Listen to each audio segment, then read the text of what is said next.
ウィリアム・ゴールディングは人類への信頼を失いつつありました。第二次世界大戦で英国の駆逐艦に乗務した元哲学教師の海軍大尉は人間の残虐性を絶えず目にすることになりました。国に戻っても冷戦下の超大国が核兵器で殲滅すると互いに脅し合っており、人間の本質とは何なのか考えさせられました。その暴力の不可避性への考察が処女作にして最も有名な作品「ハエの王」として結実しました。この小説は21社から断られた後、1954年についに出版されました。題名は傲慢と戦争に結びつけられる悪魔ベルゼブブから取られていますが、この2つのテーマは物語の核心を成しています。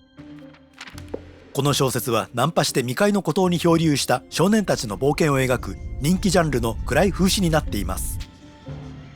そういう物語では主人公たちが新たな環境で遭遇するさまざまな危難を乗り越えながら自然を征服していきます。このジャンルはまた当時の英国作品によくある植民地主義的な見方を肯定し、少年たちが島の原住民により優れた英国的価値を教えたりします。ゴールディングの皮肉は痛烈で、最も人気があった漂流冒険者であるバランタインのサンゴ島の3少年から設定や人物名を借りることまでしています。バランタインの本が読者に喜びと学びと限りない楽しみを約束するのに対し、ゴールディングの本にあるのは人間の闇です。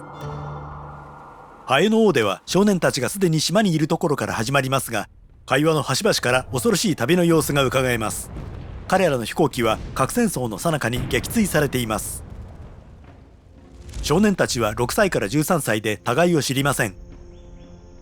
例外は合唱隊で黒い制服を着ているジャックという少年に率いられています。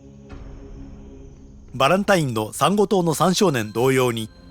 少年たちの新たな世界は楽園のように見え、飲み水も寝場所も豊富な食べ物もあります。しかし冒頭からこの一見平穏な状況には不気味な暗い影が差しています。少年たちの影は黒いコウモリのような生き物に例えられ、合唱隊が海岸に登場する様もうごめく何か暗いものと形容されています。到着して時を経ず、少年たちは森に住む獰猛な獣の恐ろしい噂をし合います。ゴールディングの物語はこの不吉な導入から始まり、大人が不在の中で団結がほころんでいく様が描かれています。生き残った者たちは最初は秩序を打ち立てようとします。